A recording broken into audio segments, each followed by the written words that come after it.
Seperti yang kita ketahui bahwa Indonesia memiliki keberagaman flora dan fauna. Salah satu contohnya adalah keberagaman ikan hias air tawar di Indonesia dengan jumlah 400 spesies. Sebagai contohnya adalah ikan koi.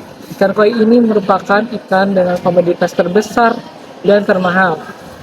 Kementerian Kelautan dan Perikanan telah membangun beberapa kota sebagai sentra koi, yaitu ada kota Cianjur, Sukabumi, Jakarta Barat, Blitar, dan juga Makassar.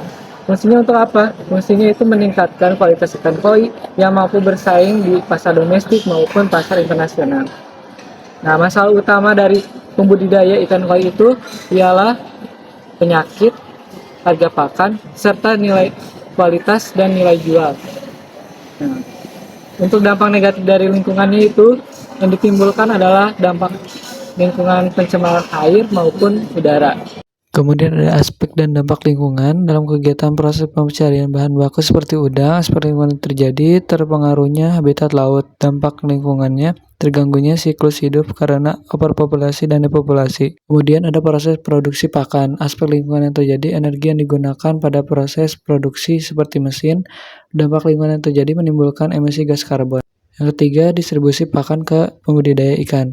Aspek lingkungannya, emisi gas karbon yang dikeluarkan oleh kendaraan dapat menimbulkan dampak lingkungan seperti emisi gas karbon ke udara. Dan yang terakhir, pemberian pakan. Aspek lingkungannya, penumpukan sisa pakan yang berdampak pada lingkungan seperti terciptanya nitrit, penyumbatan saluran, pencemaran air, meningkatkan pH dan COD.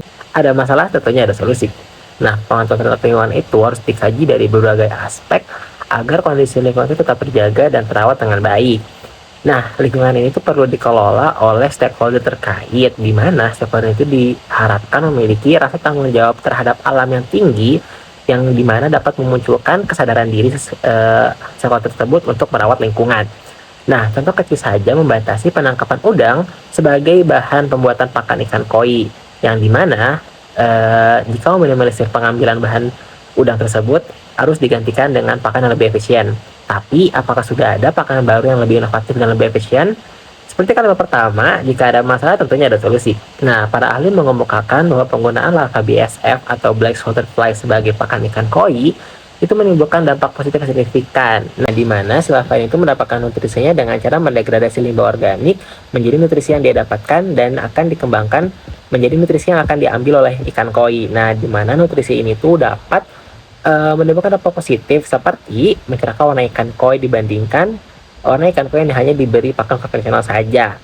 Nah, cukup menarik kan si imut-imut kecil dan bermanfaat ini. Namun, kemanfaatannya nggak akan terwujud secara sempurna bila tidak ada kerjasama atau integrasi antar stakeholder. Nah, harusnya peran-peran apa sih yang harus dilakukan sama stakeholder agar terwujudnya penggunaan pakan ramah lingkungan ini, dan juga apakah ada aturan-aturan atau kebijakan yang membahas mengenai masalah ini, dan apakah masalah ini memerlukan AMDAL ataupun UPL. Dalam mengatasi dampak dari budidaya ikan koi, dibutuhkannya peranan berbagai pihak, mulai dari produsen ikan koi, budidaya ikan koi, masyarakat, serta pemerintah. Stakeholder harus memiliki rasa kepedulian terhadap lingkungan. Fungsi dari stakeholder ini antara lain untuk mencegah kerusakan lingkungan, menegakkan peraturan, serta perundang-undangan yang berlaku, dan melakukan perbaikan secara terus-menerus. Peran pemerintah adalah dengan mengatur berjalannya budidaya ikan, terkhususnya pada hal pangan.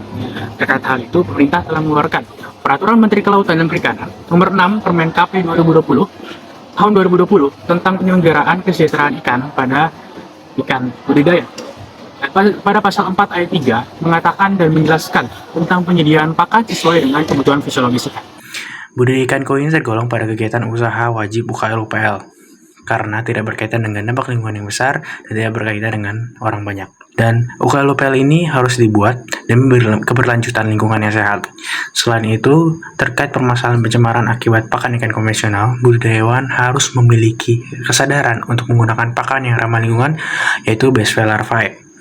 Peranan yang terakhir adalah peranan dari produsen pakan ikan koi, di mana mereka harus mencegah cemaran dari sumber persoalan dan mengurangi cemaran dengan memanfaatkan ulang limbah dari hasil pakan ikan koi, pulihkan limbah, serta mengolah dan membuang limbah dengan aman.